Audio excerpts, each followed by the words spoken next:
നഗരത്തെ നടുക്കിയ വൻ ലഹരിവേട്ടയിൽ പുറത്തു വരുന്നത് ഞെട്ടിക്കുന്ന വിവരങ്ങളാണ്. സംഭവത്തിൽ മുൻ ബാർ നർത്തകിയെ മുംബൈ പോലീസ് അറസ്റ്റ് ചെയ്തിരുന്നു. നഗരാതിർത്തിയിലെ താമസ സ്ഥലത്തുനിന്ന് 6 കോടി രൂപയോളം വിലമതിക്കുന്ന 5000 MDMA ഗുളികകളുമായിട്ടാണ് അശ്വനി പോൾ എന്ന യുവതി പിടിയിലായത്. മുംബൈയിലെയും മഹാരാഷ്ട്രയിലെയും ലഹരി ശൃംഖലയിലെ പ്രധാന കണ്ണിയാണ് ഇവരെന്ന് പോലീസ് സംശയിക്കുന്നുണ്ട്. പൂനെ സ്വദേശിയായ അശ്വിനി 2012-ലാണ് ജോലി തേടി മുംബൈയിലെത്തുന്നത്. തുടർന്ന് ബാർ നർത്തകിയായി ജോലി ചെയ്തു വരികയായിരുന്നു. പങ്കാളി ജയിലിലായതോടെയാണ് അശ്വിനി ലഹരി ഇടപാടിലേക്ക് തിരിയുന്നത്. ജയിലിൽ പങ്കാളിയെ സന്ദർശിക്കാനെത്തിയപ്പോൾ പരിചയപ്പെട്ട ഇർഫാൻ എന്ന ലഹരി മാഫിയ തലവനാണ് അശ്വിനിയെ ഈ രംഗത്തേക്ക് ആകർഷിച്ചത്. പെട്ടെന്ന് പണമുണ്ടാക്കാമെന്ന വാഗ്ദാനത്തിൽ അശ്വിനി വീണുപോയി. പിന്നീട് ലഹരി വിതരണത്തിലെ നിർണായക ശക്തിയായി മാറുകയായിരുന്നു.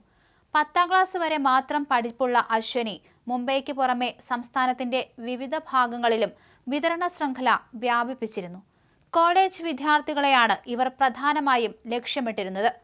1500 മുതൽ 2000 രൂപ വരെ നിരക്കിലാണ് ഓരോ ഗുളികയും വിറ്റിരുന്നത്. അന്ധേരിയിലെ സാക്കിനാക്കയിൽ നിന്ന് 200 ലഹരി ഗുളികകളുമായി പിടിയിലായ ഇർഫാൻ അൻസാരി, സുഫിയാൻ എന്നിവരെ ചോദ്യം ചെയ്തപ്പോഴാണ് അശ്വിനിയെക്കുറിച്ചുള്ള വിവരം പോലീസിന് ലഭിക്കുന്നത്.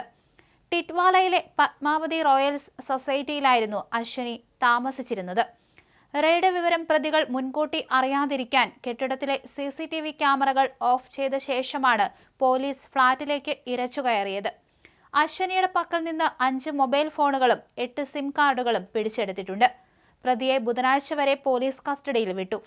ഫോൺ രേഖകളും ചാറ്റുകളും പരിശോധിച്ച് ലഹരിയുടെ ഉറവിടം കണ്ടെത്താനുള്ള ശ്രമത്തിലാണ് പോലീസ്.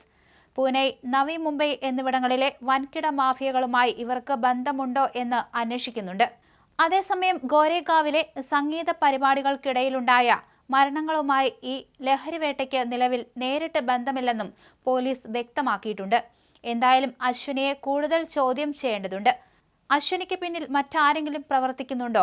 ഈ ലഹരി മാഫിയയിലെ മറ്റു കണ്ണികൾ ആരൊക്കെയാണ് എന്നതിലും പോലീസിന് വ്യക്തത വരുത്തേണ്ടതുണ്ട്. എന്തായാലും ഇവരെ ചോദ്യം ചെയ്തതിൽ നിന്ന് പല നിർണായകമായ വിവരങ്ങളും പോലീസിന് ലഭിച്ചിട്ടുണ്ട് എന്നാണ് ഇപ്പോൾ വ്യക്തമാകുന്നത്.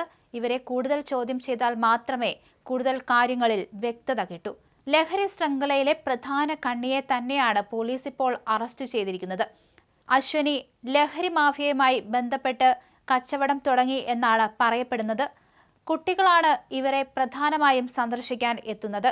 കുട്ടികൾക്കായി കുറഞ്ഞ നിരക്കിൽ പോലും ഇവർ ലഹരി എത്തിച്ചിരുന്നു എന്ന് പറയുന്നുണ്ട്. മുംബൈക്ക് പുറമെ സംസ്ഥാനത്തിന്റെ വിവിധ ഭാഗങ്ങളിലും ഇത്തരത്തിൽ വിതരണ ശൃംഖല ഇവർ വ്യാപിപ്പിച്ചിരുന്നു.